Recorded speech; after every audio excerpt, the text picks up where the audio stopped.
folks are able to hold space for their discomfort and still kind of lean in, and other folks aren't. And yeah, I'm really interested in being in conversation with the people who are able to hold some space for their discomfort, even if they have questions.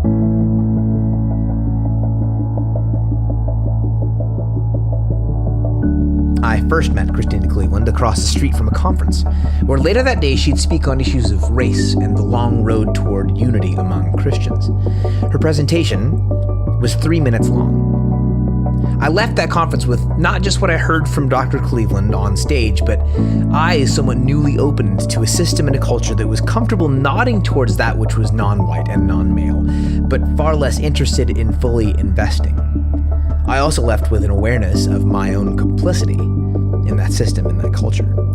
Since then, I've paid close attention to Dr. Cleveland's work as an author, a blogger, a speaker, a culture creator, and I've looked forward to this interview for a really long time, which brings me to this somewhat unfortunate and slightly comical production note. My 2-year-old has developed, we'll call it an interest in my electronics.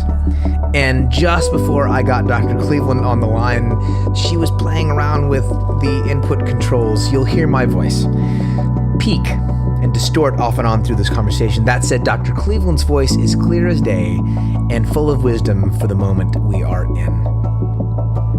Check it out.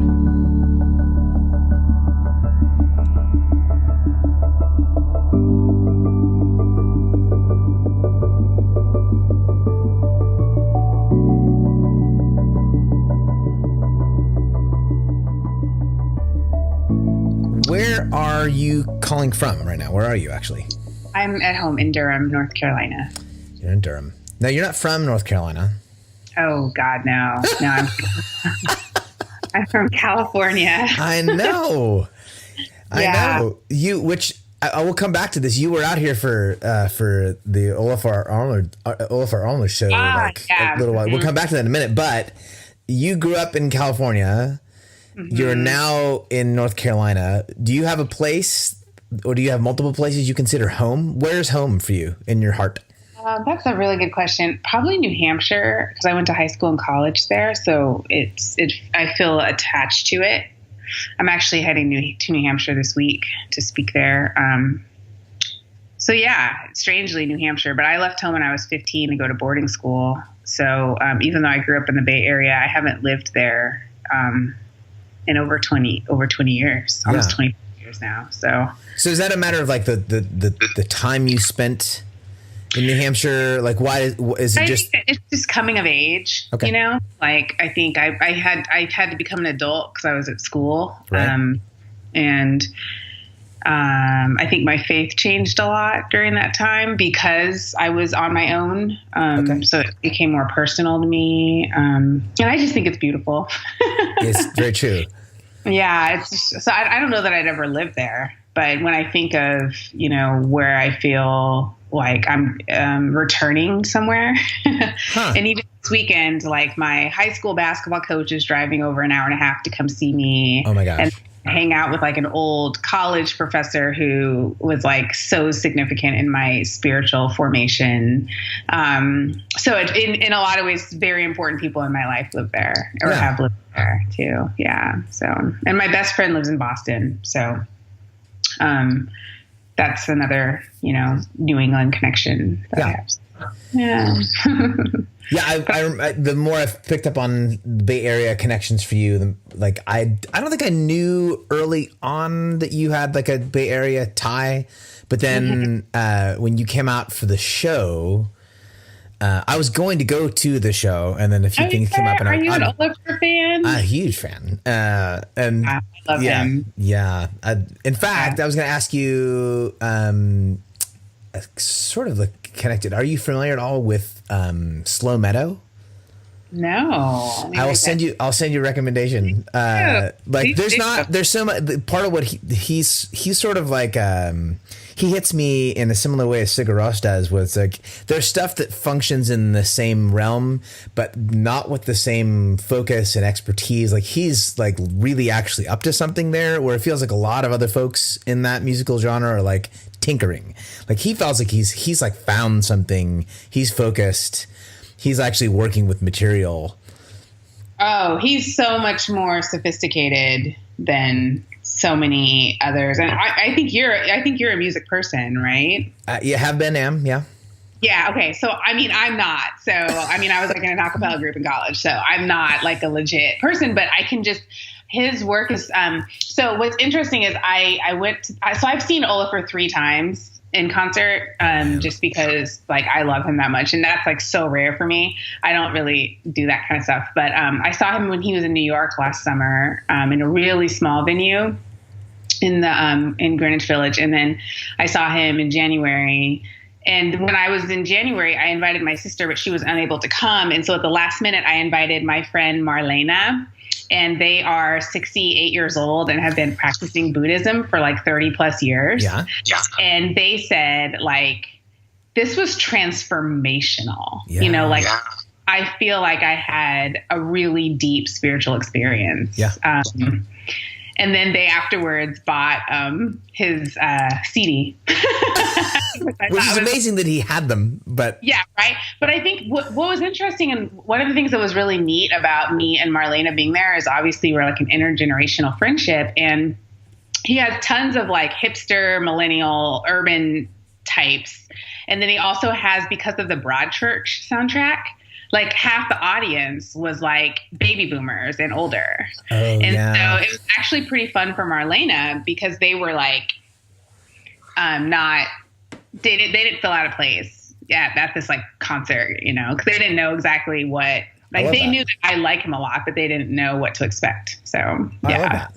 It was really fun. Yeah, he's great. I'm trying to convince my spouse to, plan a trip to go visit one of his friends in Zurich on November 9th.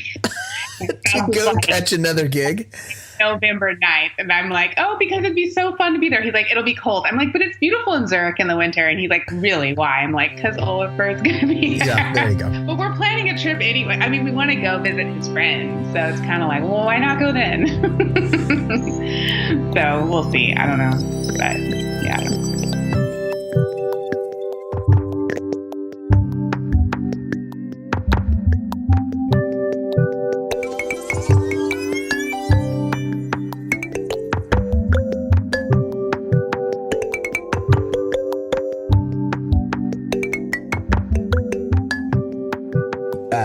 Your Patreon journey, this is sort of like the newest like cultural good of yours, like gathering people to Patreon and like setting up kind of a community there. This is sort of a new endeavor.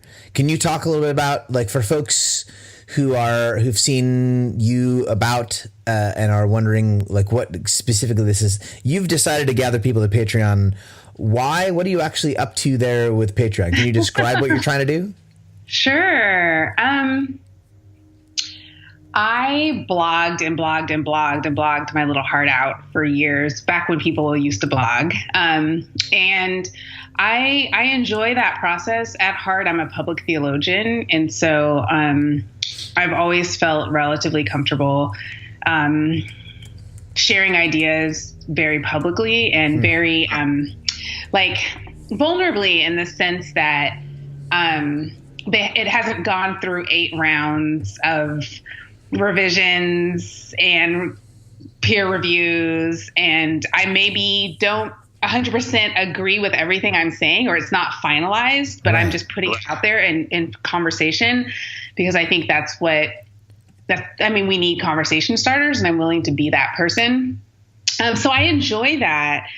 I think there are a couple downsides to that. One is that you really don't know who your audience is, and there's no real commitment from your audience to hold what you're offering with care. And I found, as someone who had a fairly large blog platform, especially for a Christian leader, I found that the more viral a piece went, the more it spiraled out of my control, my even like control in terms of like, now people were reading it that like were not, in terms of where they were on their journey, were not ready to receive anything that I had to say with care as a Black woman, or about justice, or about whatever I was thinking of. And so I just got like just pummeled with hate mail all the time. Like personal, like, you know, in my mailbox, in my email inbox. And then there's also the downside too of doing all this creative work and not being compensated at all, and not being supported, or not inviting people into that process as supporters, which I think is just a really beautiful possibility. And so I was wanting to get back into producing content more regularly. I've been writing books, I've been writing academic articles. I'm faculty at Duke, so there's like a bunch of writing I've been doing, but it hasn't been for public consumption. And so a friend of mine who's like artsy suggested Patreon. I'd never heard of it. I got this artsy friend, and the artsy friend said, he was totally like, I think this could be a good fit for you. And I looked at it and I was kind of like, I'm not a poet or like someone with a guitar, so I'm not sure why you mean that. But he was right, because it certainly has been overwhelming in terms of the enthusiasm and participation, and really like you mentioned, the community, which feels very sacred to me. I was pretty intentional about the branding of it, if you want to call it that, because I do have like just a very diverse audience, and I'm more interested at this point in my theological and spiritual journey. I'm really interested in devoting time to engaging with the people who are ready to run and want to be challenged. And like, I'm not expecting everyone to agree with me. I'm not expecting everyone to be me theologically. But I think I've dealt with enough pushback and hate mail and just straight up violence, actually, that it was pretty important for me to launch my Patreon around some themes that would repel the people that probably just need to not really be in conversation with me anymore. Right. And invite in the people who are curious or gung-ho or wherever they are, but at the very least can hold some space for what I'm offering. So I was intentional about making it about like my virtual Black Madonna pilgrimage, as opposed to like, I don't know, conflict in congregations or something that like probably would have attracted more people maybe, but maybe not the people who are willing to be as daring as I'm wanting to gather around me at this point. If that makes sense. It was one of the questions I had, like something you might have learned about yourself. What have you actually learned about yourself, or what this is actually allowing for you in the process? And I think, tell me if I'm getting this wrong. Part of what I'm hearing you say is like, it kind of gives you not even like a permission, but like a space wherein you can actually dive more directly into, hey, here's the stuff that I'm actually doing, that I'm actually about. And if you're actually interested in having this conversation as a conversation, the gateway in is investment, and not just that you have a freaking opinion. That like the gateway into conversation with Christena Cleveland on specifically, we're going to talk about the Black Madonna Project. But if you want to talk about this, that's great. But there's going to have to be some investment in this conversation on your behalf before you get all the way in, as opposed to like, hey, I have this like knee-jerk reaction to the idea of Blackness, period, and I have a thing I want to say. Is that sort of, am I getting close to there? Yeah, sure. And it's also, on the one hand, I would absolutely say that. And I would say on the other hand, I love the idea of community, and I love the idea of creating space for other people to connect. The more I interrogate patriarchy in really all religion, but specifically Christianity, because that's my spirituality of origin, the more I just hate like the guru model or the priestly model, or And so a lot of it too is just helping some of those other folks connect with each other. And actually, what's been really beautiful about the work that I've been doing is I've heard of multiple groups of people around the world who are gathering together to discuss the content, which I just think is like, that's like one of the most beautiful things in the world to me. That folks are picking up on what's happening you're putting things out that the folks are picking up on it, and they're actually allowing what you're doing to muck about in their own minds, and then creating space of their own. Exactly. Mm-hmm. And I think what's neat about gathering a group of people who are perhaps willing to ask questions that maybe they haven't been able to before, or have been taught not to ask, or that their community is not asking, is that a lot of those folks are seekers who are doing a lot of seeking alone. And so the Patreon page sort of creates a space for people to connect with each other and to resonate with each other's comments. And it's been neat to just hear stories of people saying like, yeah, I messaged that person because I liked what they wrote about, in response to what you said. And I wanted to have a deeper conversation. And now we're friends, And I think people are looking for compassionate people to ask questions and to seek with. Yeah.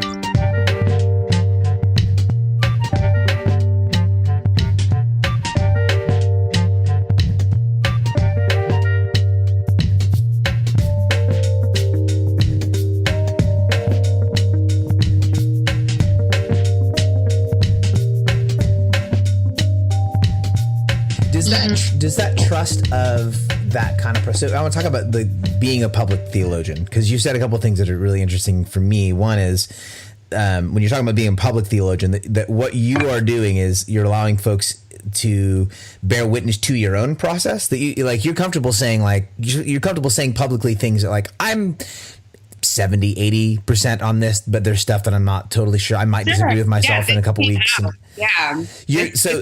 process. So. Is it easy for you, or is it natural for you to trust that process publicly? How should I say this? That insofar as like other people are going to be involved, do you trust other people to pick that up and be responsible to what you're putting on the table? No, not the average person, especially because I'm a Black woman and we're so distrusted and seen as dirty because we're at the intersection of femaleness and Blackness. Right. So no. I mean, and that's why I think blogging, even though I have the constitution to be a public thinker, it was very painful for me because I wasn't sure. It was personally painful or like culturally painful? What did you say? Do you mean like personally painful? Like you felt personally attacked, which is I'm sure true, but also you're saying like it was culturally painful to watch the thing not go well? Yeah, I would say both. Yeah. And also like it's not just about the attack, because I don't mind attack if you just disagree. I think what's hard is when people are distrusting of who I am because of the body that I show up in. Like if a white man said it, it'd probably be okay. But because I'm saying it, it's problematic or just other reasons. So yeah, I think, both culturally and personally. And I still did it, and I still have the personality to fight through that. But I think it makes it more difficult to be as vulnerable. Yeah. And I think I was a lot more careful about publishing things that I could stand by more or less, or that I could at least defend even, logically according to Western logic. Whereas now, I'm just not as interested in systematics and in apologetics. And I'm interested in mystery, and I'm interested in integrating lots of different ideas that maybe we haven't been taught to integrate before. And that value shift for you, I mean, that's sort of been present in your work for a while. I mean, your first book dives towards that as sort of, because you weren't trying to say with this unity in Christ, it wasn't a matter of like, hey, let's be unified just for the sake of unity. But there are things here in the mix that we don't get to unless we live in these weird tensions between us. Right. The movement away from that kind of certainty for you personally, like towards mystery, what does it look like for you personally? Like, where do you find, because if you're the one, here's where I'm coming at, like if you're the one, you're still the one whose name is on the Patreon page.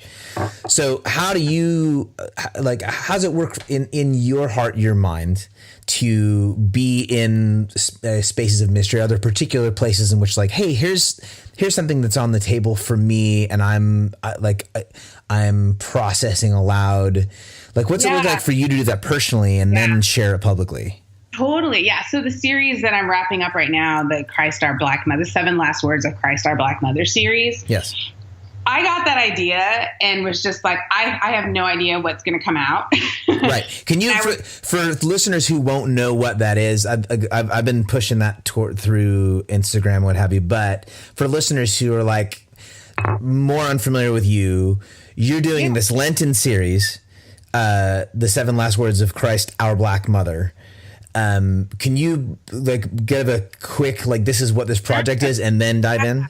Yeah, the 7 last words of Christ, or the seven last things that Christ said on the cross. And in the Black church tradition, if you show up at a Black church this Friday night, there's a good chance that the Good Friday service will be 7 mini sermons by 7 different people on the 7 last words of Christ. So like things like, Father, forgive them. They don't know what they're doing. I thirst. Those words, those last words. And so that's like a Black church tradition.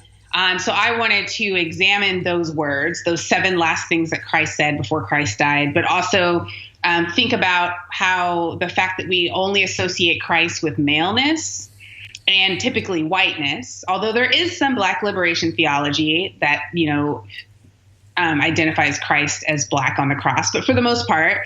So I wanted to really challenge our assumptions around gender and race and Christ on the cross. And so every week I've been going on and it's been an embodied project too, which I think has been beautiful. I've been walking on plantations in North Carolina, mainly because so much of our world is still a plantation. And each week I have been reflecting on one of the 7 last words and then writing a short reflection for Patreon from the perspective of, what would Christ be saying if Christ were a Black woman on a plantation on the cross, saying these 7 last words. And so, I had that idea, and then I very intentionally decided not to engage my private library of like 5,000 books or Duke's library. Right. To like figure out what I was going to say, and so I was really walking along in this, the mystery of it. Like, what am I going to feel that week? There's 7 weeks of Lent. There's 7 weeks of these 7 last words. Nothing was planned out. It was just, we're going to walk and we're going to reflect, and whatever comes to mind as I'm walking these plantation grounds. I've been walking primarily a plantation called Stagville Plantation. That's about 50 square miles. So it's really big. It's not far from my house here. And, so I think in that sense, I've been embracing mystery. Like, obviously I have some ideas around God, race, and gender. Right.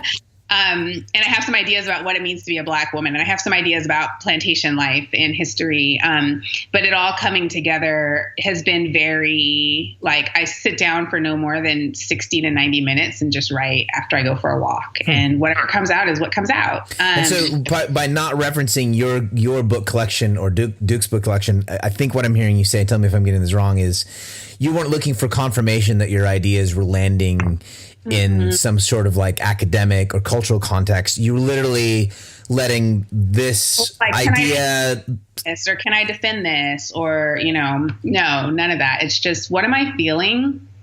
What's coming to mind? What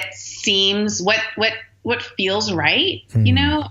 How can I trust my intuition? How can I trust my embodied experience as a Black woman and the image of God in me that speaks through that experience. And then I've also been, really intentional about listening to the responses from people of color who don't identify as men, particularly on Patreon, and like what resonates with them and what doesn't. Like what are the questions that come up? What are the things? I mean, people have said that, this seemed really triggering to me, or this seemed like really hard for me to process. And, just even learning from those responses, because we all, we all have like a unique perspective on who God is and how God is in this world. And so, which is if I think I pushed this far, which is theology, like what's going on in me personally when I think about who God is, that is theology. Theology is not a thing that lives in books that I try to get in me.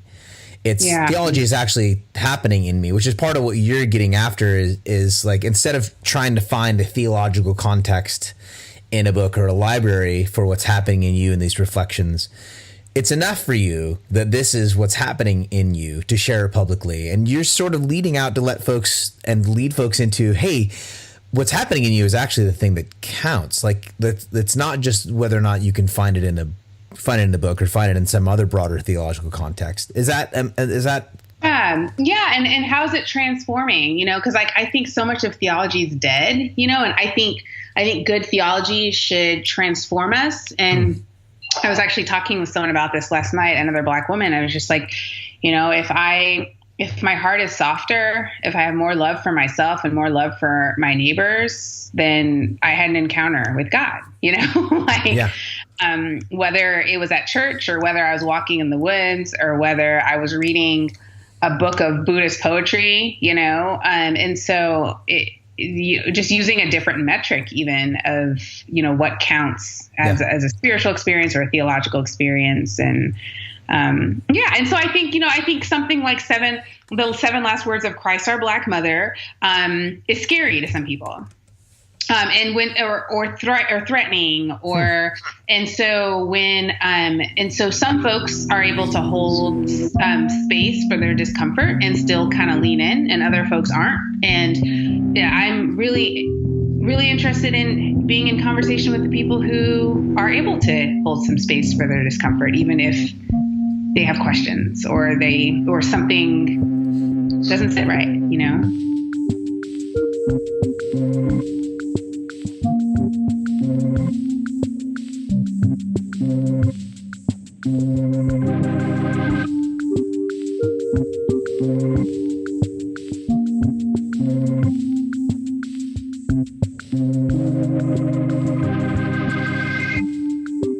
I'd love for you to talk about one of the other projects you mentioned earlier, and one of the other projects that's featured and talked about at the Patreon page, which is the Black Madonna Project. You spent 18 weeks?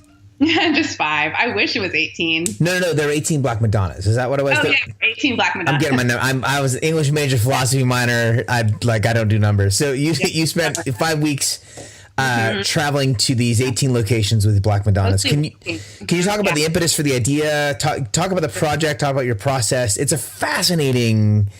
It's more than fascinating. I think it is. It's culturally and hopefully personally for folks who engaged transformative work that you've done and are doing. And so, like, what was the impetus? Like, how did you come into it? What was that like to do? So I would say, so my first book, so I feel like my relationship to white Christianity has always been really complex, because my first book was with InterVarsity Press, and I didn't know anything about the publishing landscape when I signed with them. And right. I don't necessarily have any regrets per se, but what it did was it put me in conversation with a lot of people who did not have much theology to think beyond God as a white man. And that was just sort of that was the implicit understanding. And I think that's the implicit understanding in the United States. You mean sort of like it's the default if I'm not thinking, this is what I'm thinking. Totally. Yeah. And I think even people who would claim that, that to reject this idea that like Jesus is a white man, it probably is still on a non-conscious level, like the default. Right. And because it's just part of American culture. Yeah. And, we just associate God with whiteness and God with maleness in so many powerful ways. Like, one thing that comes to mind that I might have mentioned on pilgrimage is just like on like every U.S. coin and bill, there's like a white man and a theme that says, "In God we trust." So there's just all these connections. Yeah. And so that's always been something that's been really hard for me. And I've noticed how little space there were in so many of the communities that I was doing my work for any questions about that, any questions about God's blackness or God's femaleness, or just the fact that God's not exclusively white and male. And I think after, I've always been passionate about like Jesus wasn't white. I wrote an article for Christianity Today in I think 2015 or 2016 that basically all I said was Jesus is not white. And like I got just ridiculous like death threats. It was crazy. Like I was dealing with the Duke police all the time for like a whole month. It was horrible. Because if I remember, it wasn't a very complex piece. Oh my gosh. It was pretty. Like, it was like, hey, if we're gonna pay attention to basic history. Oh yeah, no. I mean, it was like, first of all, like it's literally like you cannot find a respected historian of any race or religion who would disagree with that. And and this is part of what you're saying about your Patreon space, though, is if I write that piece, then folks are like, hey, that's really great insight. Appreciate that. Oh my gosh. Yeah. I have students who were afraid to come to class because everybody in the whole world knows when and where my classes are. Because it's like published on the Duke website. They had to take my name off of my door, my office door, like because all these people were coming after me. All these Christianity Today readers were coming after me or threatening to come after me. Different face, different context, and it changes the way we engage. The context of the truth we're telling changes the way we receive that truth and whether or not we're threatened by it. Yeah. And so, so I think, and that was just tackling Jesus's blackness or non-whiteness. But then there are all these other issues that our culture has with feminine wisdom. Yeah. Or this possibility that God's not exclusively male, which again is something that a lot of moderate to progressive Christians would say, yeah, of course, God is spirit. God's not male or female until you start trying to call God mother. Then all of a sudden they get upset, Which has always been that strange line is anyone who's serious about any form of theology, like can't land on God is a male. And that's fine until you call God a woman. Mm-hmm. And then you run into this other realm of like, this is not okay, even though I don't have a real theological foot to stand on to say why, because I'm saying God is not male.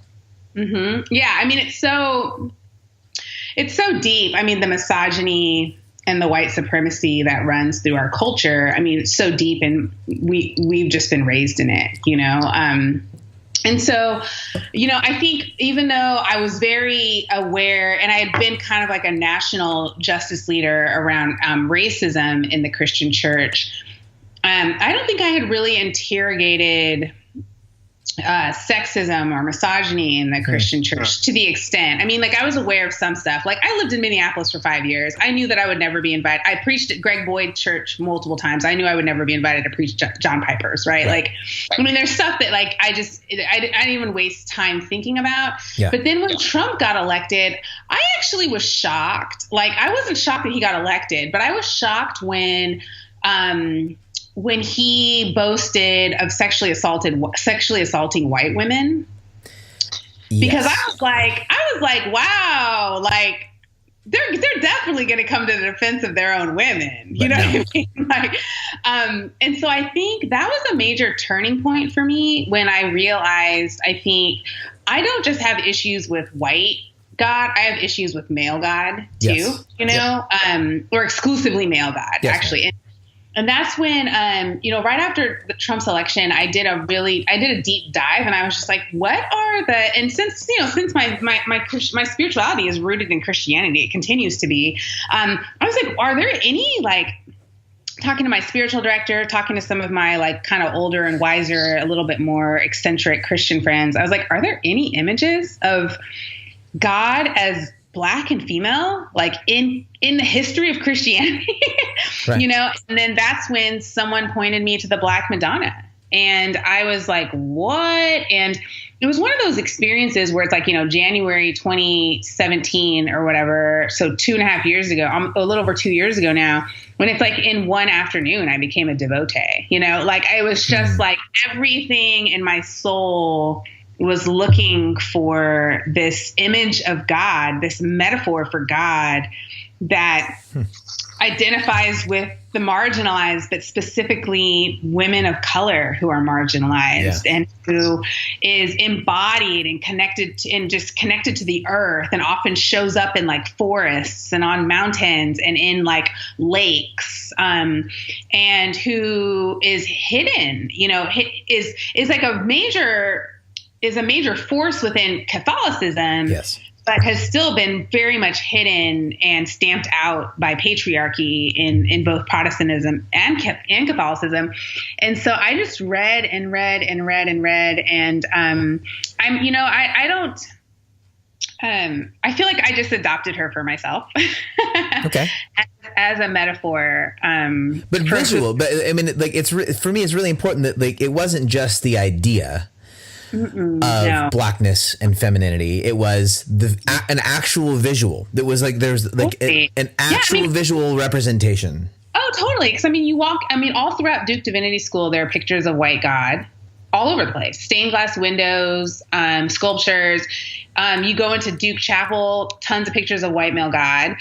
Also massive statue of Robert E. Lee, another white male God, and so I think part of it, a lot of it's the visual, and also the history and the stories and the communities there are hundreds of like famous Black Madonnas around the world, but they're like bajillions of Black Madonnas around the world. And so I went and visited the really famous one in Montserrat, outside Barcelona, Spain that year. And then I also went to Costa Rica to visit La Negrita, who is the patron of all of Costa Rica, the patroness of the poor. And so that I had gone to visit a couple just individually and had found those to be really meaningful, especially when I was in Costa Rica, because most people don't know this because of white supremacy, but like a lot of Costa Ricans are brown. They look like me, especially the poor ones. And so they're not in the areas that like American tourists surf at and stuff. But if you travel around the country, it's like very much a brown country, Black country. And in the poorest spaces, they had these grottos, these like altars created out of garbage, broken glass, trash, just really deep. And I was just amazed at how much the people there found sustained hope and this idea that God is with us, even though the whole force of Westernism is against us. And so I think that very much embodied God, like the immanence of God is just so powerful to me in the image of the Black Madonna, because so much of white male God is like kind of like Father Sky, detached from the earth, figure it out, you're kind of a nuisance to me. And so all the metaphors that we have for Jesus that suggest otherwise were always hard for me to understand, because that's not what had been communicated to me. Correct. In church, it was always like, you got to be perfect. You got to have it together. I taught at a lot of evangelical colleges, and it was just like a lot of policing. Like, you have to always sign these creeds and statements of belief and community conduct things. And nothing was, not nothing, that's not fair, but still like very little was, there was a lot of obedience required and not a lot of kind of like internal connection. Like, it doesn't process like faith. Like, it doesn't engage like faith. It doesn't engage like a faith in a process. It's not this grace oriented like relationship. All the things that get communicated from up front. All the and it's far away. And like, for example, when I was at Westmont, one of my colleagues fathered a child out of wedlock or something like that, and then that person essentially got banished from the school.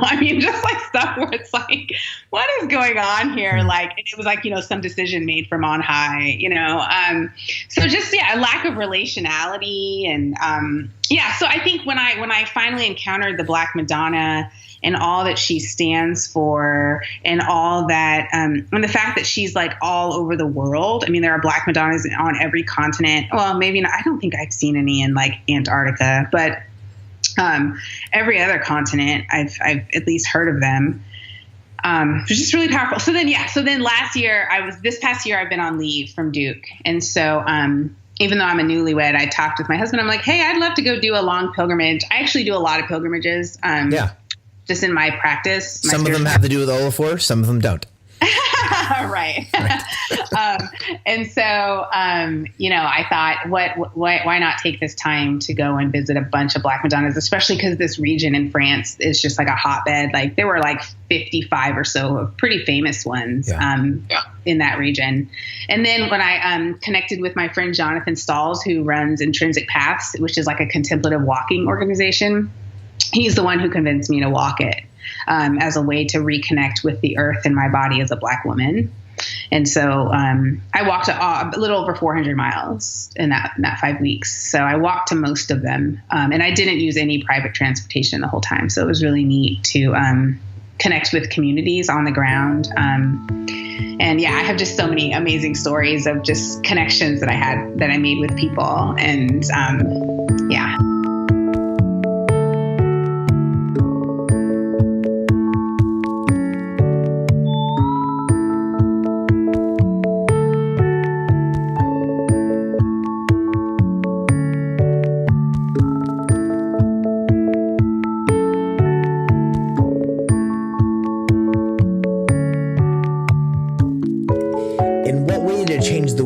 wanted to physically present yourself? Did you find yourself thinking of, insofar as like had to do with being a physical person, had to do with actually having a body that is not white?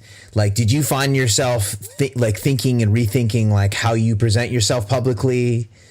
Absolutely. Yeah. And I mean, it's been a process. So like I've been very much encountering God through, at least in part, through the Black Madonna for over a couple years now, but I wasn't publicly talking about that, partially because of the audience that I tend to engage. Although I have been transitioning intentionally to a broader audience. I think the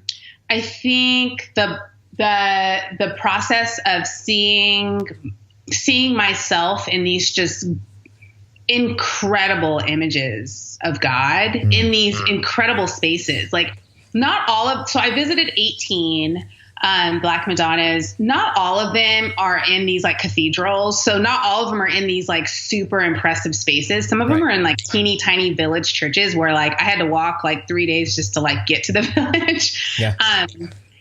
But no matter what, they're seen as they're revered, and they are seen as both immanent and transcendent. They're seen as both love and the source of love, and also the source of love in action. And so, I think it has been really empowering for me. And I have pictures of the Black Madonnas and statues of Black Madonnas all over my house. It's actually pretty funny. My sister is just like, everywhere you go, like literally everywhere you go, you see them. And I think part of that has emboldened me to show up more unapologetically in this world as who I am, because I've always wrestled to believe that I'm created in the image of God too, because I didn't have any images of it. In fact, the images that I saw and then the way I was treated by the sort of mainstream Christian church suggested that God was I was as far from God as possible as a Black woman.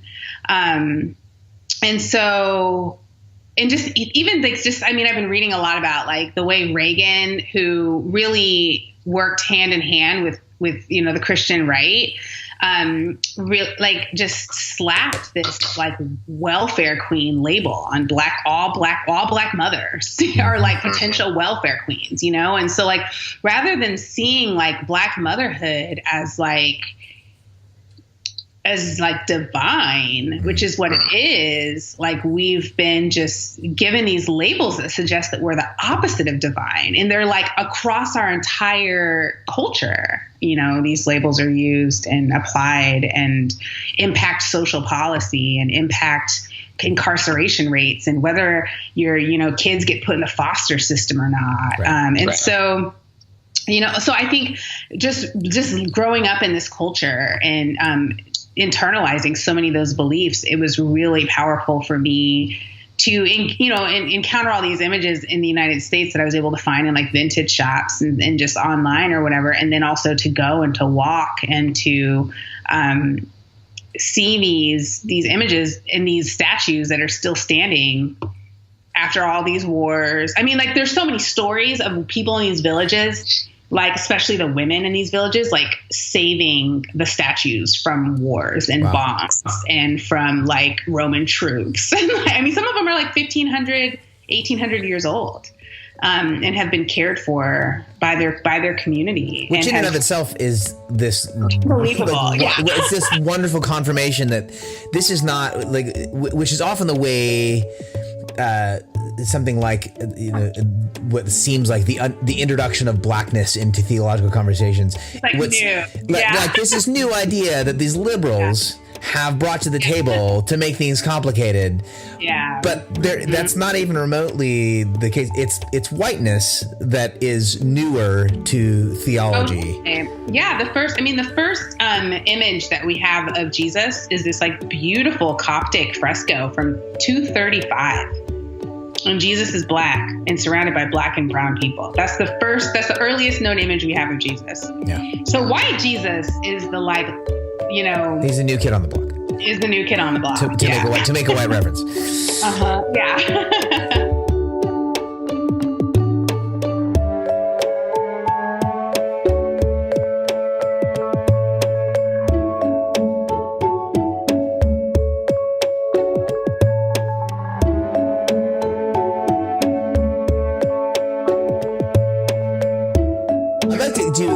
A couple things with our remaining time, if you've still got a little headspace left. One is I'd like to revisit a not really a character. It is a character. Ben is a character in the book, but he's not really a character. He's an actual person. Oh, flashback. I want to go back to Ben in the book Disunity in Christ. And I won't retell the whole thing, but there's this person. There's a friend of yours from earlier on in your life named Ben. That you feature in your book Disunity in Christ, and there's kind of this moment of like recognizing some distance, some cultural distance, and then later on in the book coming around to kind of an appreciation for him as a person. Can you really quickly retell like that bit of that story and your relationship with Ben? And I can try to remember. Yeah, so I went to this like relatively small church, and there weren't a lot of single people because it was a Christian church, and Ben was one of the few single people besides me, and he was the opposite of me theologically, politically, culturally, racially, right, like every way, and also just had a difficult personality that I think that's like consensus. It's not just my opinion. I think a lot of people saw him as difficult, and I think I got a lot of fuel out of self-righteous condemnation of him. And so I kind of start my book Disunity in Christ just naming that and saying, hey, in all of my critical evaluation of Ben, which really just made me feel a lot better about myself, I lost sight of the fact that he's my sibling, he's my family. And so that's sort of the invitation was to, think about how can I engage with Ben differently that doesn't necessarily, he had some beliefs that I honestly legitimately see as like problematic around guns and military and stuff like that. So it's not to say like we all have to agree, but, how can I engage with Ben honoring the image of God in him? Yeah. So, and then you come around in the book, you like, and there's a section of your book that's called Ben Again, and you recount this moment. There I think there were fires. I think it was in Santa Barbara, fires in Southern California, and he goes about doing this relatively heroic thing about going and rescuing people, and it might even I don't remember exactly. There might have been puppies. I don't remember, but there was something really heroic on his part. And it's sort of the championing, like, hey, here's a unique role he plays. So the story stands out, and it does play like an emotionally kind of uplifting portion of the book. And my question, as I've been rereading the book, because I've read the book a few times, and as I reread it for this conversation, I wonder if that relationship or that story would happen differently now. Like, does that happen? Like on this side of the marker on this side of the 2016 election, does the engagement with Ben look different for you? Yeah, I mean, I think I have a lot of there's a lot about that book that I probably would write differently now, which I don't think is a bad thing. No. I think it would be scary if I would write it exactly the same now. I guess that would mean I hadn't grown at all or changed. But yeah, I mean, I think it's less likely that Ben and I would even be at the same church now for a lot of reasons, because I think our church communities have become even more politically stratified since the election. But I also think that I would have liked to have seen younger me, like 2011 me, or however old I was, whenever it was that I was writing this, like being a little more intentional about my own self-care and about whether, yes, like it's important for me to be able to honor the image of God in Ben, but also it was really important for me to honor the image of God in me too. Yeah. And I don't think I was able to do that to the extent that I'm able to do now. And so because I'm just as interested in honoring the image of God in me as I am in anyone else, there are some people that I'm not as likely to engage with. It's not because I don't care about them as human beings, but there are a lot of people who have been shaped by our culture and have not interrogated that at all. Like, we live in a white supremacist patriarchal culture. That's just like a reality.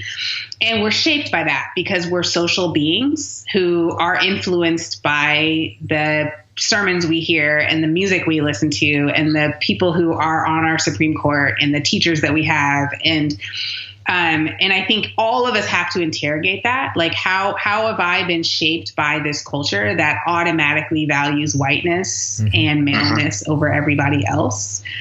Because we all have been poisoned to a certain extent by that. And so I'm less likely to engage with or try to share spiritual spaces with people who are not doing that work. Or even share in the spaces that are defined by that. Yeah, exactly. Yeah, because I'm so committed to honoring the Black female me. And not as protective, to be clear. Like, you're not trying to protect yourself as a Black woman. You're trying to say, this is part of what it looks like to like live in, to use older language, to live in and be the image of God. If we're gonna be serious about this theologically, you're not just trying to defend yourself because like, oh, I don't want to be triggered and feel sad. You're literally making like creating cultural public space for an expression of, like, a real life expression of the divine, so that like people can see God as God and not as white male God. Well, yeah, I mean, in order to be in a relationship with Ben, I had to silence parts of who I was. There it is. And that's dishonoring to the image of God in me. And in order to be in a lot of the Christian spaces that I spent a lot of time in, I had to silence parts of who I was, whether it was my Blackness or my femaleness or the combination of both. And that was dishonoring to the image of God in me. And I'm not willing to do that anymore. And I also think that talking to the Bens is white men's work. Yeah. And so it's part of why I do the podcast. Yeah. And it's like,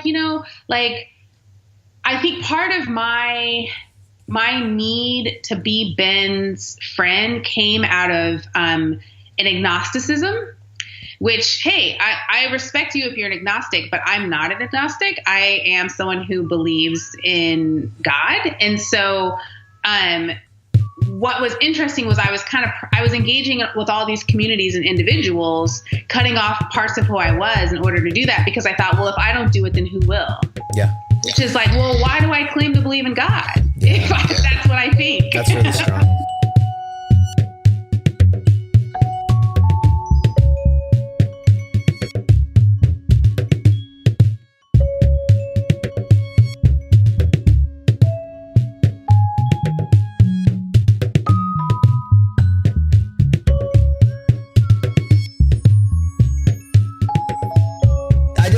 have this memory, but when the very first time I met you was in Nashville, Tennessee, at a Q conference. And we there was a sandwich shop that I was in, and you came in, and you and I started talking, and it came to find out that you were going to be presenting later on in the day or the next day. And I asked you what was it you were going to be presenting on, and you communicated, and then you went on and you said something, and I actually wrote this too when I went to book this. I said, this has been in my head since then. You went on to talk about the like where you were in the program and what you were surrounded by. And that you were on that day, you were the only female that would be on the stage, and you were the only black person in the entire lineup. That you were literally like, and what you had was, I think, 6 minutes. 3. You had 3. That was, let's be clear. So you had 3, that you had 3 minutes, and that earlier in the day, it at 18. Yeah, I remember that. Like, so early in the day, there was someone, and there was a gentleman who had done a presentation on being manliness. Yeah, something like that. Yeah, yeah. Oh, that was. And I mean, this is part of why this is not a question. This is just me setting you up to tell you this is why I wanted this interview. Is part of the reason I've paid attention to your work since then is like I didn't see that at the time. Like so I'm thankful for your work. I'm thankful for you. If you want to put me in the Ben category, I'm thankful for your approach and your communication, because I hadn't really seen it. I thought it was, and this is so terrible, I thought I was like great that there was this presentation and you were going to have this. That's really cool that we get to have this conversation. What you were saying is like, hold on. Yeah. I mean, that's neat, but it needs to be more than neat. This can't be a sideshow anymore that like, hey, blackness, femininity, like womanhood. These can't be sideshows anymore where there's this great big white male thing happening. And then we're going to give a literal moment to something that isn't white, that isn't male. And I thought that what was happening there was like, it was great. It was fascinating because it was touching all of these interesting cultural points for me. And it literally took you to say, as a presenter, here's the spot they gave me. What do you think that says about who God is and about the God that they're talking about across the street? Because that was the thing you said, is like, she says, what you said was, it's not just what it says about me. It's what it says about what they think about God. And that stuck in my mind and has since then. And it was part of why I paid attention to your work, is like, if I'm really going to be engaged with God, I have to full blown be open to like shock, surprise, repentance. Like, I'm constantly going to have to be turning away from things that I know to be true in order to actually know divine things. And that was a moment for me that was and continues to be revolutionary. Oh, well, thank you. Yeah. I will say, I'm more convinced now that God redeems than ever. That's good. Because if I could do that again, I would not speak at Q. So, but yeah, I think that's what's really neat, is that we all are on our journeys and we're all doing the best we can. And we have this amazing God who takes what we're offering and turns it into something that's like a lot more beautiful than we could even imagine. So last little trick here is I normally do a thing with guests. This is kind of a practice of lexicon. There are words that we use regularly in our work, that you use regularly in your work, that like you'll hold differently than the person next to you. So when, as an example, we talk about divinity, you will mean divine in a way differently than Andy Crouch will mean divine.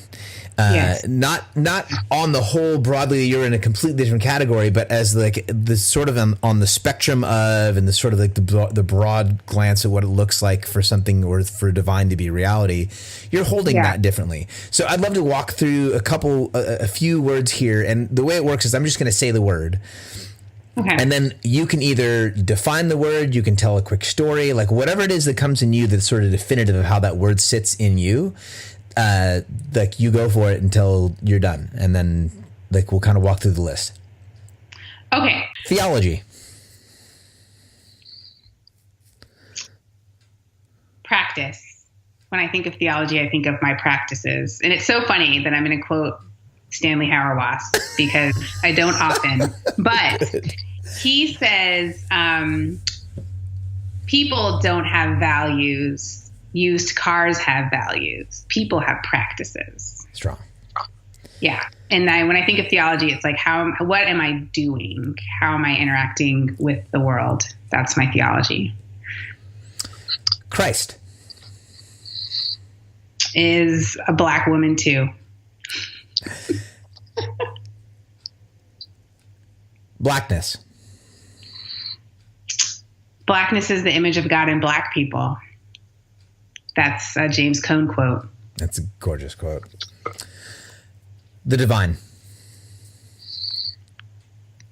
I think the divine is most present in the spaces that we think are not sacred, in our brokenness, in our sin, in our distance from what we would consider to be sacred, in our disappointment, in our grief. That's where the divine is most present. Excellent. Dr. Cleveland, thank you so much for your time.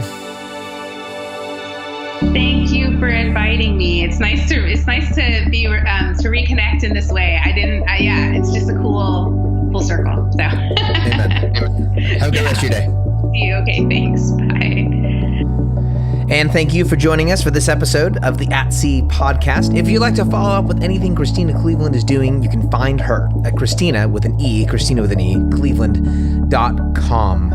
From there, you can jump to her Black Madonna project, her work at Patreon, her book, Disunity in Christ, and the stuff she's writing and speaking on now. There is a world of information and insight and wisdom at ChristenaCleveland.com. If you are interested in supporting this podcast, you can find us at Patreon as well. Just search my name, Justin McRoberts, and we'll be there. We'd love to have you on the team. Until next time.